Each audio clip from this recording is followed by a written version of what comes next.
KMUD News producer Sydney Bowles here for the latest installment of the Town Administrator Update, and of course I'm joined by Town Administrator Paul Sagarino. Paul, thank you for being here. Thank you for having me, Sydney. So, lots going on in town. Notably, we are fully into beer garden season. We've had this month of beer gardens put on by the Economic Development Office. It's pretty cool. Have you gone to any yet? I've gone to most of them, and I have to agree with you. It's a great community event. Very well received by the public. Last week's beer garden, I think, was the most well attended since the series started. So it's gaining steam. It's gaining momentum. I know that this year we've had some musical additions to it, and it was a great enhancement. But what I really love about it is that we get to see members of the community that we don't normally see. They're not coming to town hall. They're not on town meetings. So we're really seeing a really broad cross-section of the community and just regular people that live here that we don't often get to talk to, and everybody just seems to be having a great time. A lot of pets, a lot of young children having a good time, a lot of great restaurants, and it's turned into a great community event, so we're really excited about it. Yeah, I mean, it wasn't that long ago that the Economic Development Office was super new, so it must be nice to see them sort of successfully launching these event series. It is, and they work so hard. I mean, Melissa and Ellen, that team, if people saw the amount of effort that goes into putting that thing together, a lot of different departments, recreation, library, public works, helping with the setup, and of course a lot of cooperation from the private property owner, Murray Hills, Bob Murray and Mike Murray, allowing us to use the space. So it really is a lot of people coming together to make a great community event, and it's really such a cool thing. And I actually heard somebody saying, I wish they did one of these every week of the year, and I thought, wow. That means people really like it. But at the same time, I'm thinking, wow, Melissa would really be in trouble because I actually get to see the behind the scenes work and all the coordination that goes into it from all the departments, and it really is a team effort, but it's a substantial effort involved in putting it together. Speaking of substantial efforts, as of this taping, town meeting is coming up next week, and I know there's a lot that goes into getting the warrant ready, thinking about all the different warrant articles. I wonder if we could go through some of the things on the agenda there. Sure. So I know that we are looking at some language around remote and hybrid meetings. Town meeting, I think, is a major one where the remote or hybrid dynamic is kind of a big deal. The subtext here is that town moderator Bill Byer, who runs town meeting, is kind of against these. So what's your perspective on what these articles would mean, and sort of how to proceed, knowing that one of the people involved doesn't buy into it? Yeah, it's kind of there's actually a couple different warrants, but let's just separate town meeting from typical committees. I think the hybrid format has worked really well for regular public meetings of our elected and appointed boards. Select board, planning board. I mean, I think it's been a great enhancement for the public, as well as people are petitioning the town from out of state to not have to fly here and things of that nature. I think it gets a little tricky when you start to apply it to subcommittees. Subcommittees are sometimes two people meeting on a Tuesday for 15 minutes, and to try to put together and post and host a hybrid meeting for these typical meetings, but nobody typically shows up for a subcommittee meeting, I think that's really difficult. It becomes a burden. So a little bit different views on the different levels as it relates to committees. In terms of town meeting, I have to tell you, I think that the hybrid and the mixed town meetings we've done have been really clunky. So I understand it's extremely difficult for the moderator and the town clerk. We've basically been hiring production companies to handle the sound, and just trying to integrate those two things, the people in the auditorium with the people at home, and all the work and production that goes into that. This isn't we're not set up like NBC Studios or anything like that, where we have all this high-tech equipment. So I found that the live in-person meetings, at least as it relates to town meeting, a couple times a year, I think it's important to sort of get together and gather. I mean, maybe in the future, if there's some sort of solution or high-tech solution that really allows that to be integrated, but I feel like the hybrid ones that I've participated in so far have been really clunky, and the people in the virtual meeting don't feel as if their hands and their questions are seen, so they feel like they're getting passed over to speak and things of that nature. Sometimes the folks that are live in the audience. You know, you can't see the people's faces up on the screen, so you don't know if they're really there or if somebody else is sitting there and voting. So I think I would not be in favor of the hybrid town meetings. Again, I don't have a vote, but just my personal opinion on it. I think that the meetings have been more efficient in person as it relates to town meetings. But I do think that the hybrid component to elected and appointed boards is something that is here and should be here to stay. And I think those have worked out really well. So. Yeah, it was really interesting. The quote that stuck with me was in one of the select board meetings where you all were talking about this. Select board member Mike Espejo said it's trying to integrate, I think he said, a 17th century form of government with a 21st century form of technology, and it can be clunky. So it's, you know, we'll see how town meeting receives it. We'll see what happens. But yeah, I think it's going to be an interesting discussion. And again, I know that the folks that want to do the hybrid, I understand the reasons for it. We want to attract more people to participate.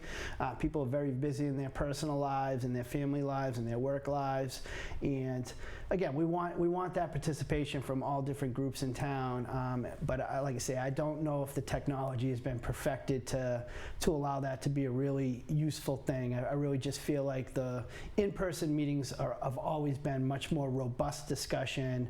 A lot of folks that really share their opinions, and I feel like a lot of that got lost in the hybrid meetings where a portion of the members were online. And again, that's just my personal opinion. I have no say in the matter, and I'll follow whatever the wishes are at town meeting, but Sure. That's my gut feeling.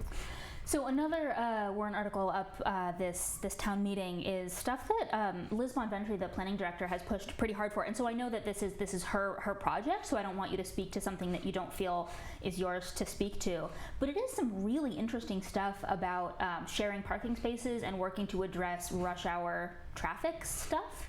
Mm-hmm. One of the warrant articles, and correct me if I'm getting the language wrong, would sort of encourage new large companies in town to implement like strategies to get people to commute on flex hours or to use public transportation.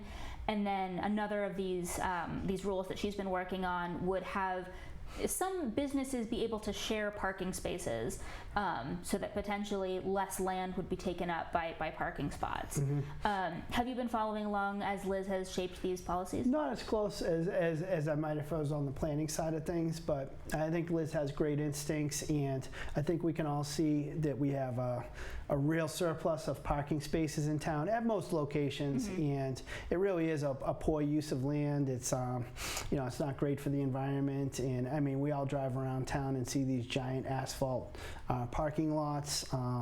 With the changes to the workforce, with people sort of being hybrid at work too, I think the parking requirements that most communities used for many years have gotten a little bit outdated from the times when everybody went to work every day of the week. So I'm really glad she's taking it on, and I hope town meeting is very receptive to it, to just sort of upgrade that to more modern standards. And like I say, what we've done in the past was for the days when automobile was king and everybody was coming to work Monday through Friday from 8 to 4, and we needed all those parking spaces. But I think those days are probably long gone, and we can come up with a more modern way and a more efficient way to regulate parking.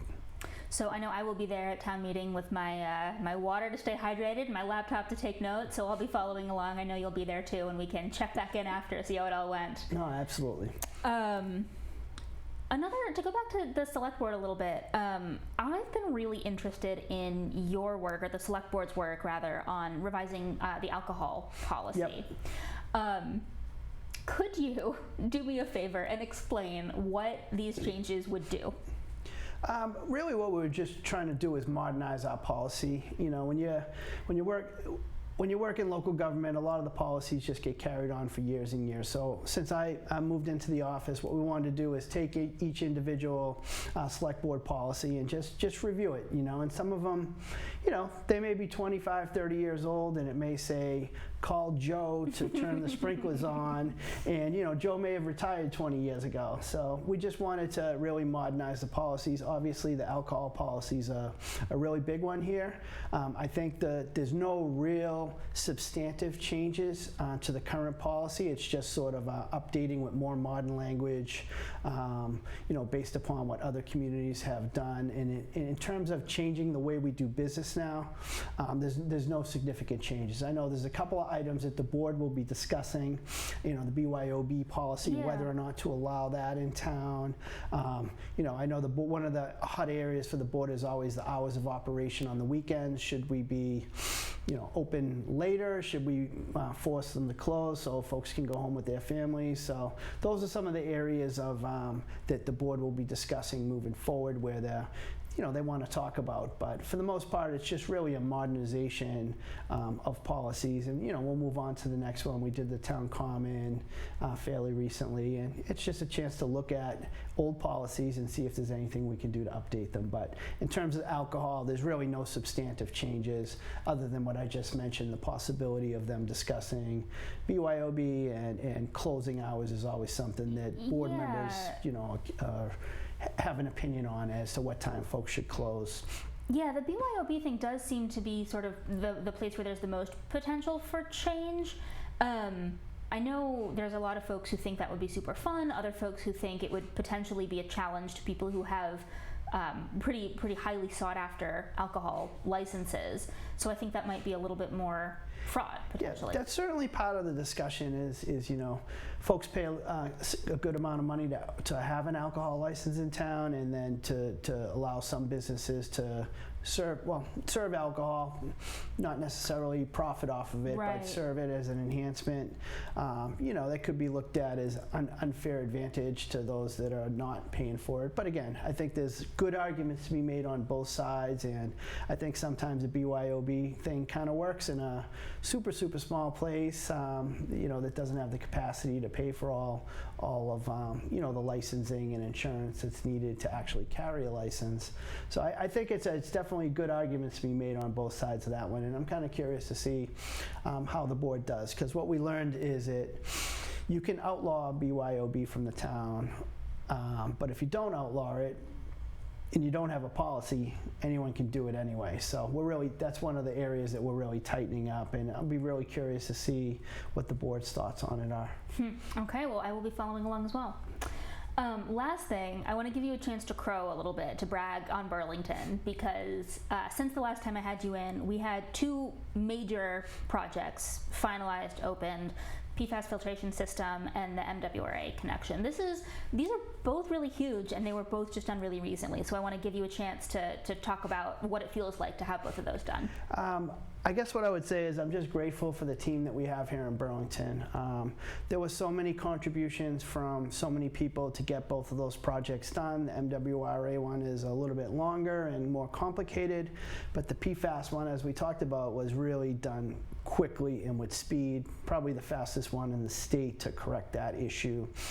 We couldn't have done that without obviously the great work of our Public Works Department, but many elected officials, town meeting, land use boards, everybody contributed to making these projects a reality. And I know you were at both of the ribbon cuttings, and my job is to just try to thank everybody for their contributions.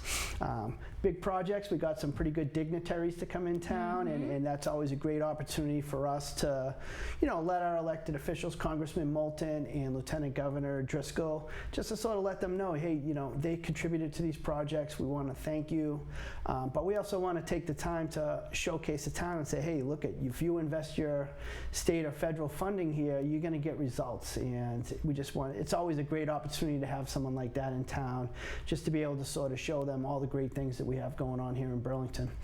All right. Paul Sagarino, thank you very, very much for being here. My pleasure, Sydney. Thank you. All right. That was Town Administrator Paul Sagarino. I'm news producer Sydney Bowles. Thanks for watching.